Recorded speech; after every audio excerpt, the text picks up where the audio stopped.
Thank you to the participants and speakers. Good afternoon and welcome in the second part of our session on social protection systems to combat poverty and vulnerability, in which we discuss a vital issue that affects the life of our Palestinian people. Social protection is a key tool to combat poverty and vulnerability. It is the means to provide a dignified life and better future for future generations. We wish to welcome Dr. Atif Alaouni, member of the Board of Trustees of MAS, who will moderate the session. We welcome Ms. Arman Rafidi, who is a researcher at MAS, who prepared the paper. And we're happy to have Dr. Jayati Ghosh, professor of economy at the University of Massachusetts, who will comment on the paper. We hope that this session will contribute to enhancing dialogue on the building of a strong social protection system that contribute to combating poverty and vulnerability. We give the floor now to Dr. Atif Alaouni. I wish you a successful event. Thank you. Good afternoon, everybody. Sorry if we kept you late. Usually the last sessions are tiring. The social protection system, poverty and vulnerability. What are social protection systems? Social protection, it is providing income in the case of non-existence of such revenue. So this income, it will be when you become a senior person, if the breadwinner dies, if you are in a marginalized group, if you are a child, if you are a patient for unemployment. So all of these cases that may lead to loss of income, the social protection system provides them an income to sustain them. Vulnerability and poverty is the outcome of the loss of income or the inavailability of income. So we hope that Anmar will address this issue in her paper and see how the situation can be addressed in Gaza, especially after this ferocious war that has been ongoing for 14 months that made the economic and social situation deteriorate further with increased poverty and unemployment rates to over 95% now. So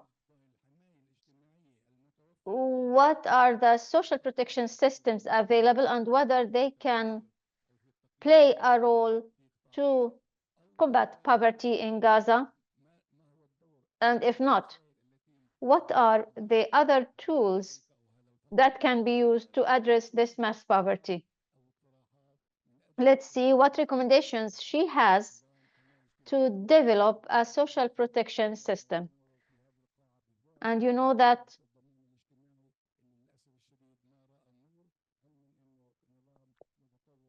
we had a bad experience with the social security law that was not enacted. So had there been such a law, it would have saved a lot of effort for many needy and they would have received assistance more easily.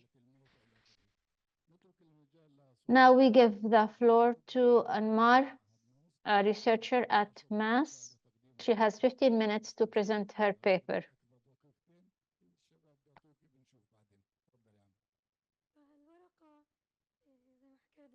The paper, as Dr. Atif said, is social protection to combat mass poverty and fragility.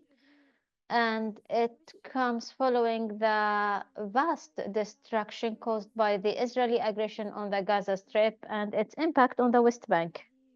The paper shows the repercussions for the future on the socioeconomic conditions for all parts of the Palestinian people. It also aims to propose recommendations to support all those affected by the Israeli aggression on the Gaza Strip and West Bank. Social protection intersects with several sectors. Many of the issues have been covered in previous sessions and speak of the shekel surplus and food security and all issues. They were already covered. But when we discuss social protection, we need to understand that this fragility or social vulnerability and economic vulnerability affects a large part of the Palestinian people. these socioeconomic effects cannot be interpreted only because of weak Palestinian Authority policies, whether it be public policies, economic policies, or others. It is the outcome of the colonial context that Palestine has been enduring since 1976. I will present very quickly the social and economic situation before and after the aggression, and the impact of this aggression on the socioeconomic condition. Then I will present the challenges and then the priorities. First of all,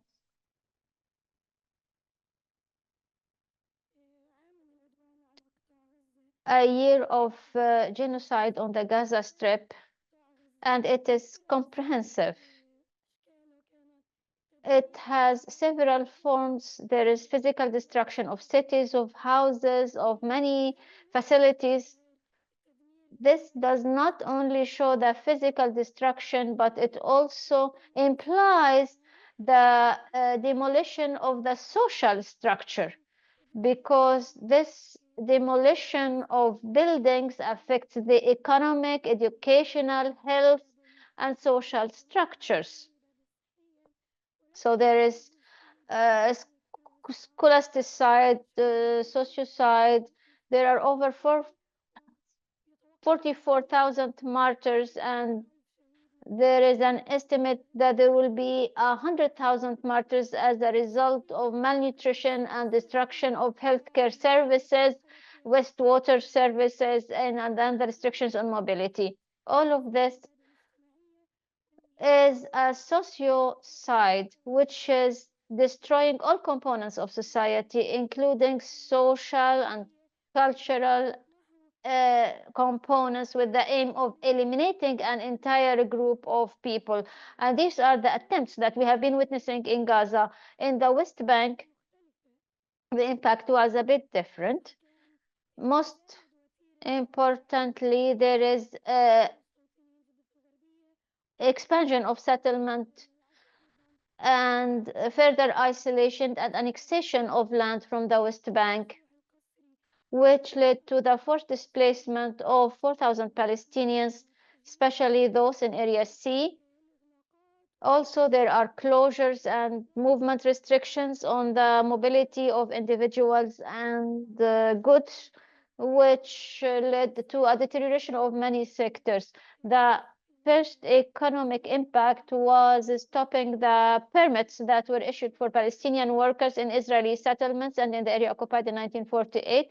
About 100,000 Palestinian workers lost their work as a result of the freezing of these permits. As a result of the restrictions on mobility of individuals and goods, the private sector was harmed, and it was with the deteriorating productivity and loss in employment. In the third quarter of 2023 and the first quarter of 2024, there was a loss of about 130,000 workers in the private sector that became unemployed. The public sector and the financial crisis that continues as a result of Israel's refusal to transfer the clearing funds, which increased the financial burden of the Palestinian Authority and its ability to shoulder its responsibility and pay for its 180,000 employees. All of this has an impact on the different types of poverty. There is cash poverty, which is the types of monthly consumption, but cash poverty does not only affect the ability of individuals to have access to services, but it also affects different types of poverty, which is called the multidimensional poverty. Without having cash to access basic services, it leads to full destruction of their ability to access other services because they were destroyed. As we've seen in the Gaza Strip, there are no educational establishments, no health facilities. So it is expected that poverty, multidimensional poverty, will increase in Palestine from 24% to 55% in the Gaza Strip as a result of the mass destruction and poverty as a result of the ongoing siege since 16 years and the ongoing aggressions every now and then. So the poverty reached about 45% of the population. It is expected to increase between 82 to 97%. These figures about poverty rates, it means that about 4.5 million Palestinians living in Palestine will end up in poverty. So we need tremendous efforts to provide social protection services to all these people. But there are challenges that the social sector will endure, which is the fragmentation of the system, because the social protection system is unorganized, it's fragmented, and there is limited documentation. There isn't a standardized database, and there isn't a national system. And when the national system was amended to include the multidimensional poverty, it still lacked many entry data, and there is duplication of social protection and exclusion of some needy. There is another problem. There is a huge increase in the number of poor, so there is a problem of reaching out to these poor. There's another problem relating to the financial treasury and the priorities of allocations to different sectors.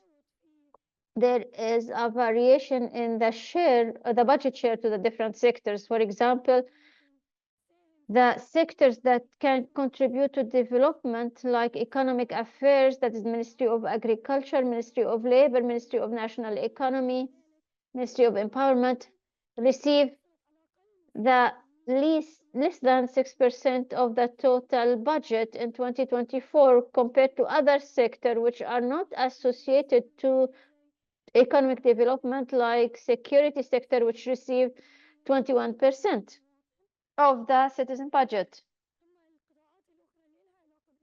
Other readings relating to social protection, like direct social protection, health and education, they receive less than other sectors like the security sector. And if we notice that the social protection sector has less share over the past 3 years, its share is being reduced, although poverty rates are increasing. The problem that sectors like economic affairs receive the least share of the citizen budget. In the past years, there is a trend to transform the social protection sector from relief-based to development-based. So there must be a parallel investment in the economic affairs to turn the social protection into a development rather than relief, and empower individuals rather than only giving them aid. So the social protection system must be a shelter for these people. But there are sectors that are protected. So these individuals need protection, but they still can contribute. There must be a balance here. The third challenge relates the inability to rely on international aid for several reasons.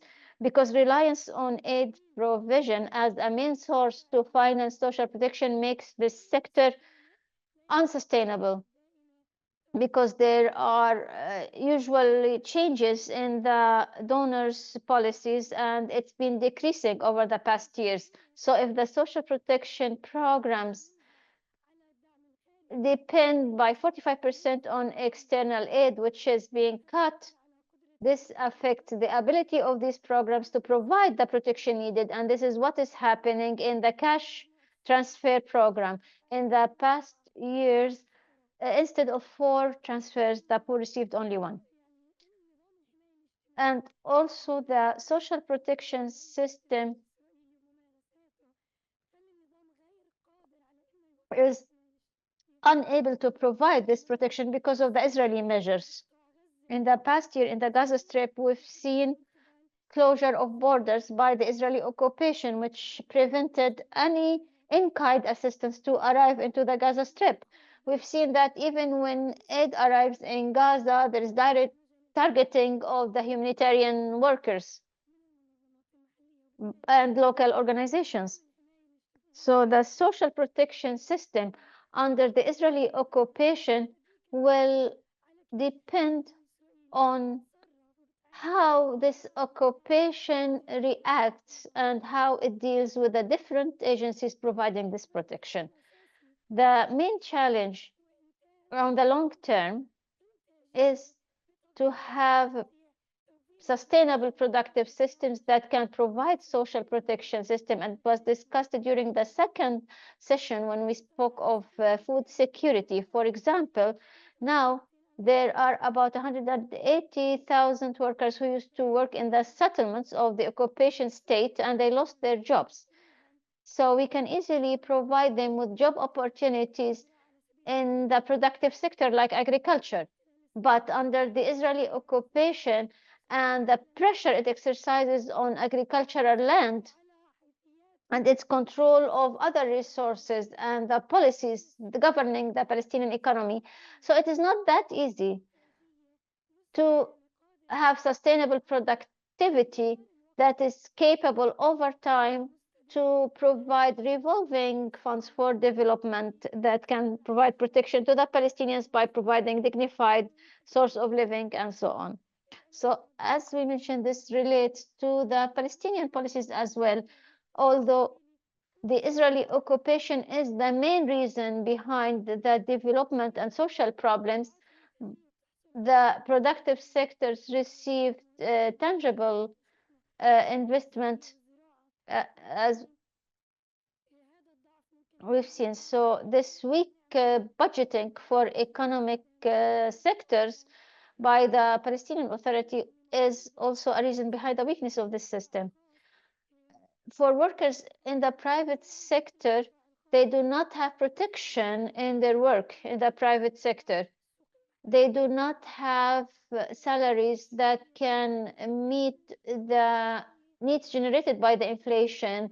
And because there is no accountability or follow-up, there are violations of the laws. There is a law that guarantees a minimum wage and some economic and social rights, but there is no oversight to follow up on the implementation of these rights. Based on these challenges and the destruction over the past year, historically in the Palestinian society, there are some recommendations on the short term. On the short term, based on the fragmentation of the social protection system, there must be collaboration between international agencies, local governmental and non-governmental organizations, and grassroots organizations to maximize the ability to outreach those affected, especially by the aggression on the Gaza Strip. Through this collaboration, it is important to scale up the cash and in-kind assistance, but it is important that this assistance be supported by complementary market intervention policies to guarantee a certain stability of the prices of consumers' goods, to increase the ability of these individuals to purchase the goods in the market. And there must be collaboration between aid providing entities and local government and private organizations to facilitate access of individuals to in-kind assistance. As it was said in the paper on banks, since there is a liquidity issue, there is a surplus issue, there's a ATM crisis. So what are the mechanisms that through which we can provide cash assistance in a way that can outreach individuals and help them benefit from this assistance?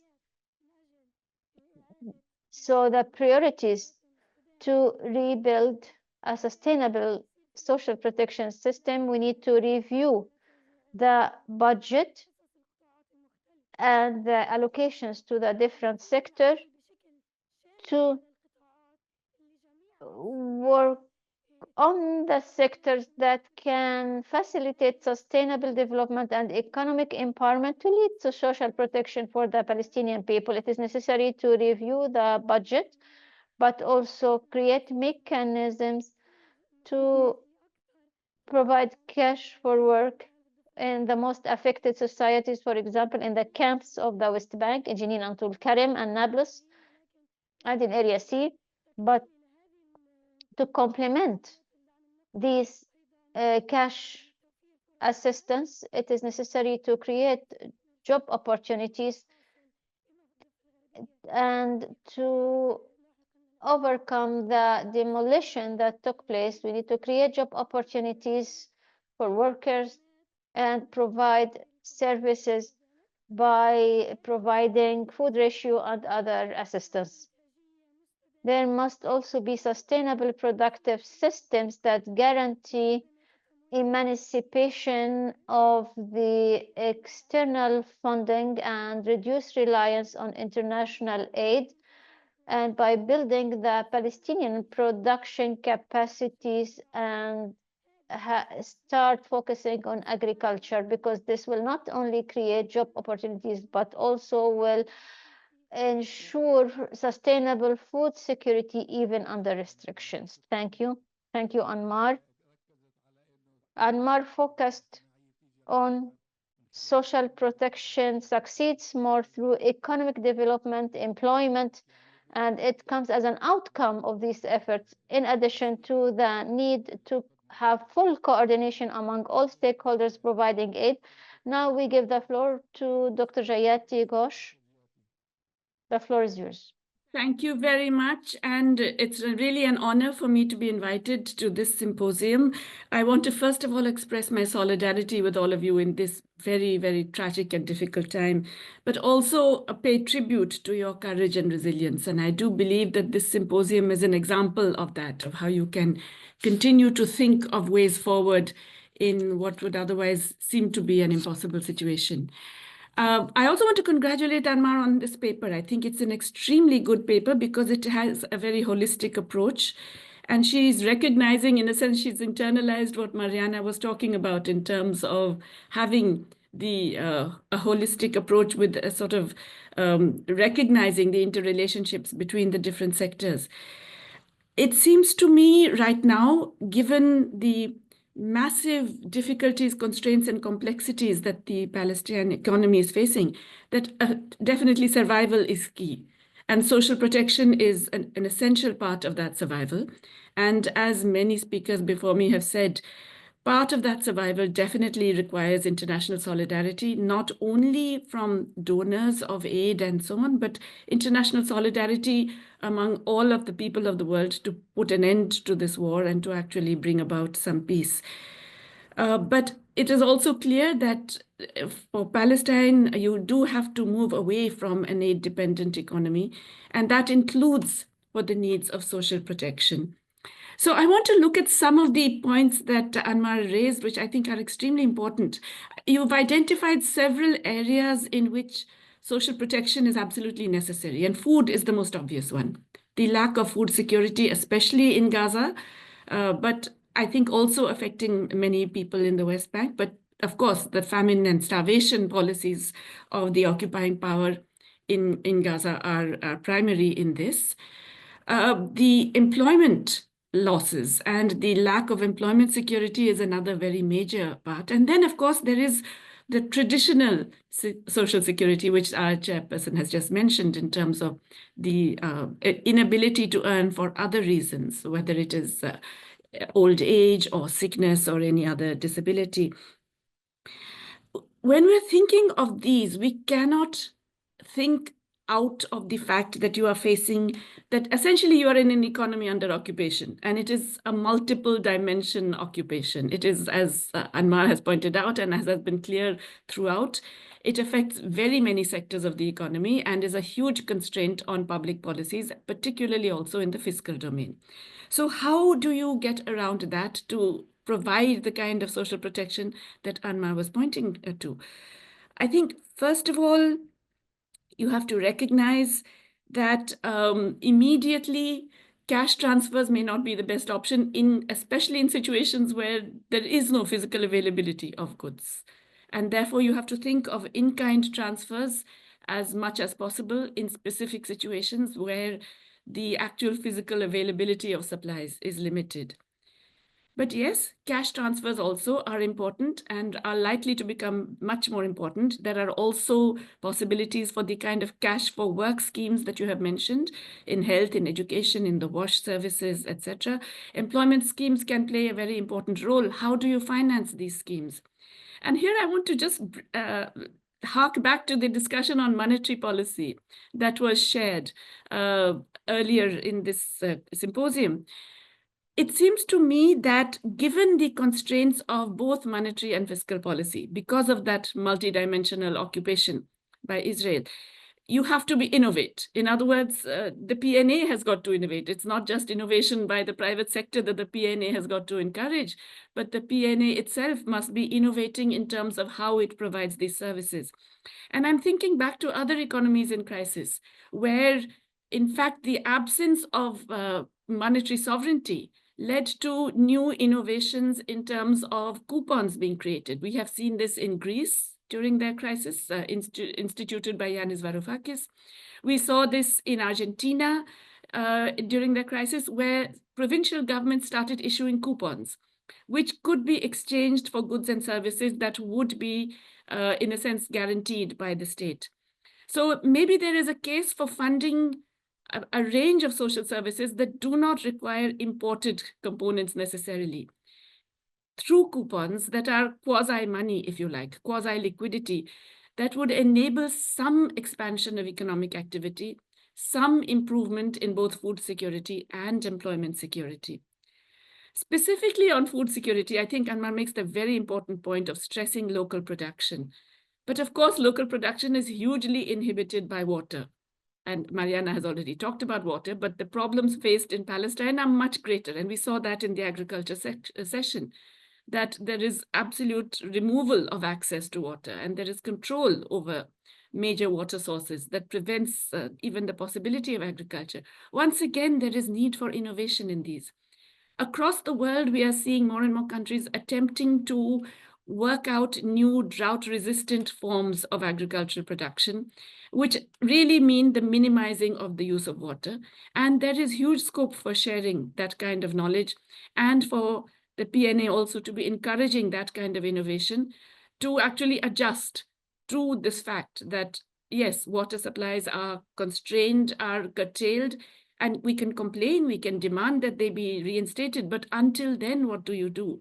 So I think it's very important also to innovate in terms of reducing the reliance of water in agricultural production. That is happening in many other countries, and that you could learn from and you could work towards as part of an innovation strategy along with the industrial policies.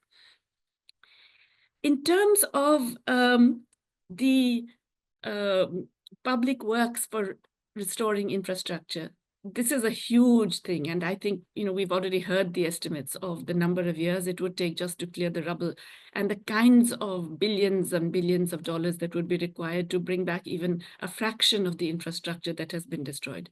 But we also have to remember, taking account of that holistic approach, it's not just infrastructure that has been destroyed.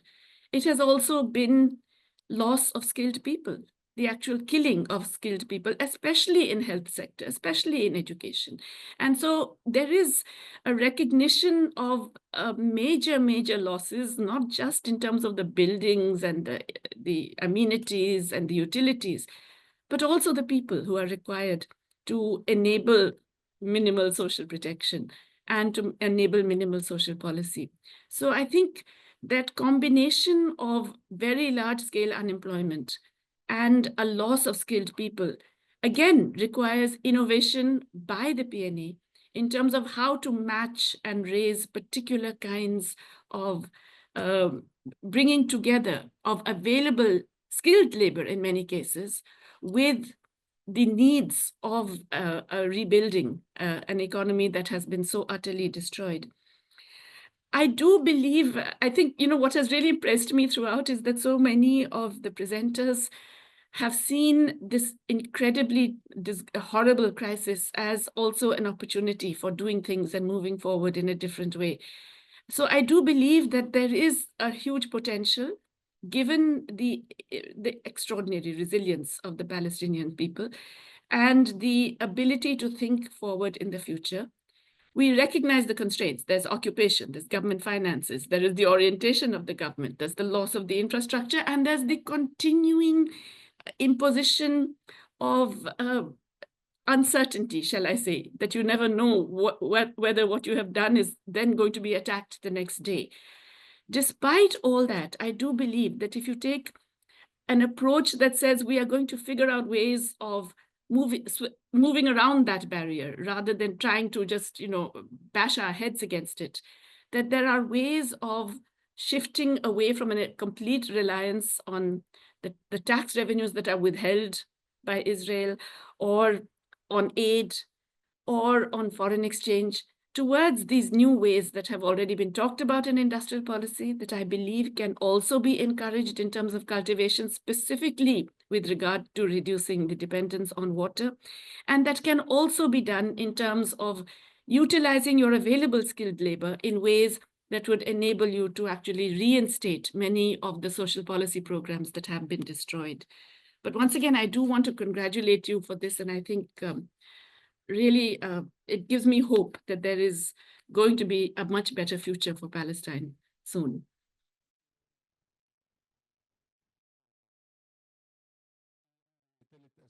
We have 3 names for questions. We may take more if we have the time. And we have 3 questions from Zoom. Dr. Nabil Qassis, please.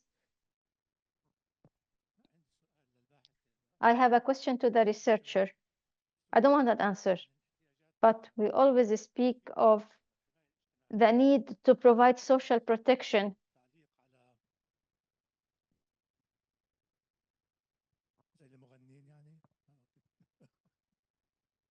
So I'll hold the mic like a singer, says the speaker.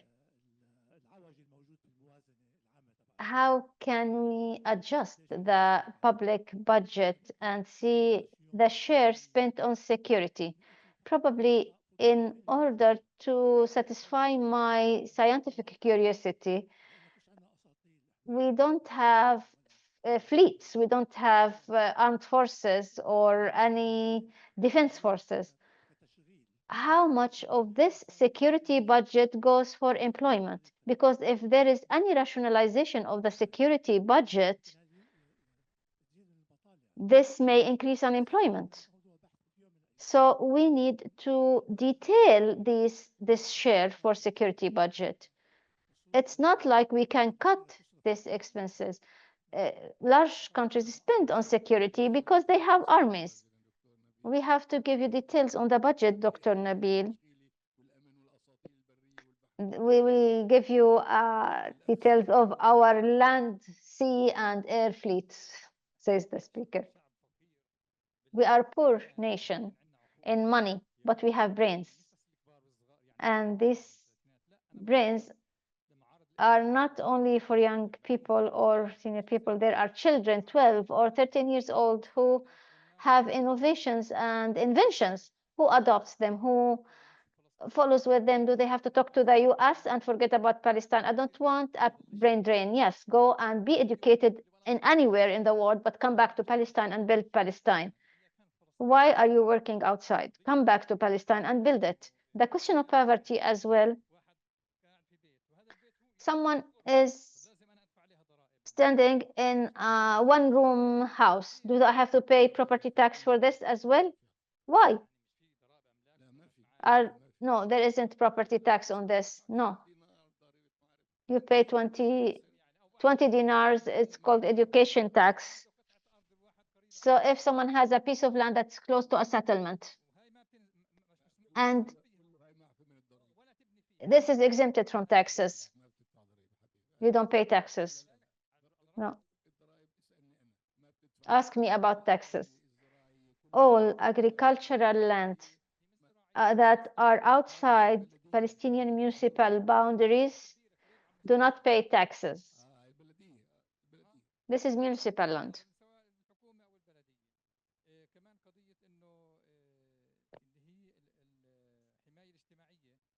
For social protection, the disabled, those with chronic diseases, the state must at least provide them with a treatment, especially in Gaza. We see in Gaza they don't find medicines. They don't even find a grave to bury their martyrs. So we need additional research. We need think tanks. The Zionists have 360 think tanks. We only have 1 or 2.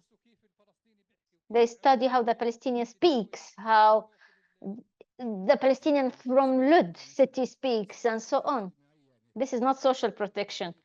Innovation here is for industry and things like that. I spoke about these things in industry, but if we speak on social protection, so I'll give the floor now to Anmar to answer. We'll take one more question. Hello. I have a quick question, but I will say it in English because it's for all the panel. On in-kind versus cash for social protection, especially in Gaza.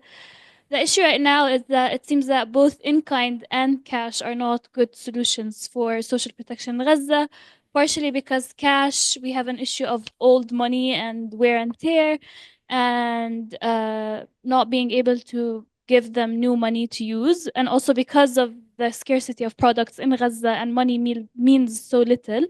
And then for in-kind, we're not able to actually, the trucks are not going in, so we're not able to distribute food or any other needs from wash, shelter, etc.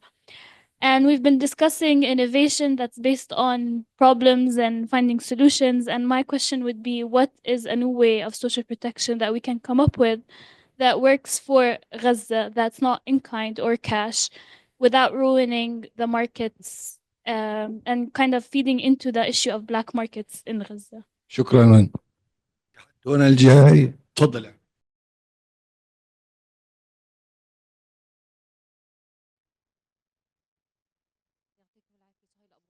Thank you, Suhaila Abu Ghosh from Palestine Center for National Security Research. Part of the security budget provides protection, but in a different form. When we say there is increased poverty, it means there is increasing crime rates. The security must preserve security and stability. So this also is beneficial for social protection. In a way or another, it's a form of protection. But the question is, it was presented as if combating poverty, it's only through financial assistance. Why don't we think of having a kind of assistance? What is the unemployment rate that will continue increasing? Why don't we have a trend to take certain specializations that can be taught on scholarships like IT, because they can help mitigate poverty and support in a way or another the resilient economy? Why don't the banks that have good profits, and this is one of the strongest sectors in the countries, and private companies, where is their corporate social university? Why don't they focus on the sectors in which we need specialization so that we can alleviate poverty? I said in the beginning that social protection is a huge and broad system.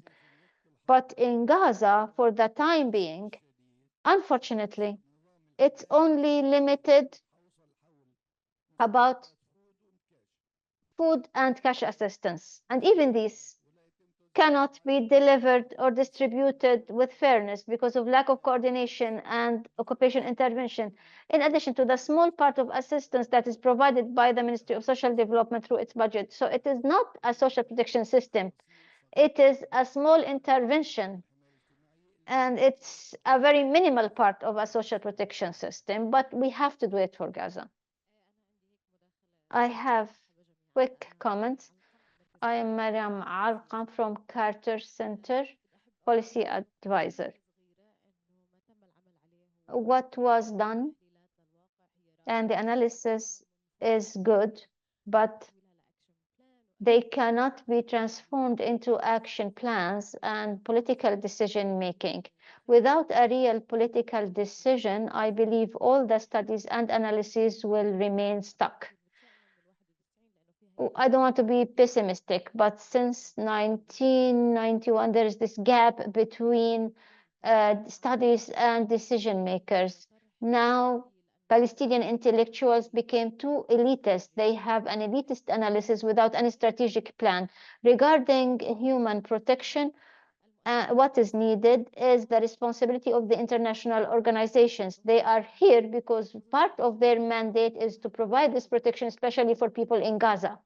And this is what the Palestinian Authority must pressure on these international organizations to play their role as per their mandate. Israel said to ICG that the Philadelphia crossing point is under Egyptian authority.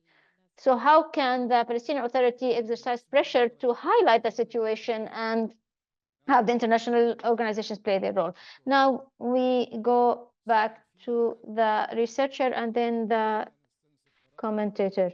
The question is, why don't we reproduce programs like the one in Southern Korea after the vast and mass destruction they faced, and other countries in Southeast Asia that faced similar crises with similar levels of poverty, unemployment, and destruction? I don't see why not. We can copy these systems, but we have to see what can be feasible in our situation. Yes. What are the segments that face lack of protection? Are they the private sector or those working inside Israel?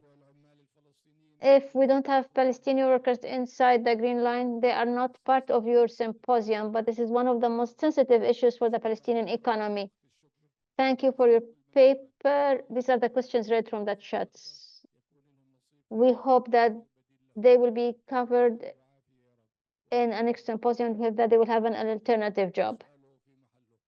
And it is a well said question. The third question, I speak of poverty and the need for social protection for workers and employees of the private sector. It was the situation before the war. It happens in case of loss of work or in case of senior age and disability. We said that it is addressed by the social protection system that was presented by Palestine in the past 4 years, and it was rejected by the Palestinian society. Is there a society that rejects a social security system? It was rejected by the people. And Mario, have 5 minutes, and then we go back to Dr. Jayati for her final comment. First of all, I have to clarify a point regarding the social protection system. It's not only based on cash or in-kind assistance. A social protection system has 3 components, one of which is cash and in-kind assistance. But another component is social insurances like social security system for disability, for old age, for unemployment. And third are the market interventions, which relates to taxes, to creating job opportunities. And there could be intervention mechanisms relating to providing basic commodities or subsidizing these commodities. and the question of payroll and salaries, and that salaries are enough and adjusted with the increasing prices, and that the living standards are consistent with the salaries paid. Also, there could be interventions related to overseeing the proportionality of the minimum wage and the standards of living. So it does not only relate to giving assistance or aid, but in the Gaza Strip now, before anything, people need to eat. It's as simple as that. There's no food, there's no work, there's no health service, there's no education service. These are priorities related to preserving human dignity. People need to eat for the right to life. So the priorities on the short term are more geared to the Gaza Strip, while the mid-term and long-term can include the West Bank as well. So this is my answer. Thank you. Dr. Jayati, do you have a comment? Yes, Please. very quickly. Thank you very much. Just on the South Korea example, please remember South Korea was under a friendly occupation by the United States. There is no comparison with the occupation that you are facing under Israel. And in fact, South Korea had a very advantageous occupation under the United States. So there is absolutely no comparison. But I just want to also highlight, I completely agree with Anmar that there are all these different forms of social protection in a system. And I want to once again emphasize the importance of employment schemes, which she has hinted at, but I think it's absolutely critical in the medium term. Absolutely in Gaza today, it is hunger, which is the most dominant issue, and health. And we know why that has happened. It's because they are being starved and because their medical system has been both physically and humanly destroyed. And how you deal with that in the face of that occupation is going to be difficult, there is no doubt. But it does mean that you cannot ignore the fact that these people have got to be provided food and that they have to be provided the basics to continue living. Forget about dignified life, to just be continue living at all. So it's a very different situation right now in Gaza. What would work in Gaza now really, unfortunately, depends on what the international community forces Israel to allow. And we know that you could have sent food, you could have sent other aid, you could even have sent in more doctors and nurses and basic facilities for hospitals. And that has not been allowed. So that is one of those circumstances where the international community has got to play a bigger role in terms of ensuring that the minimum needs for survival are provided to the people of Gaza. That is not necessarily the fault at all of the PNA. I do want to emphasize employment schemes, but I also want to emphasize that perhaps the PNA needs to be more imaginative in terms of the financing, not only rely on tax revenues. Think of a system of coupons that would substitute for cash, that would enable people to go and buy in shops because they would be guaranteed by the local authorities. Because that can provide, especially in periods of crisis like this, some income generation that would then have positive multiplier effects. Let me stop here. Thank you.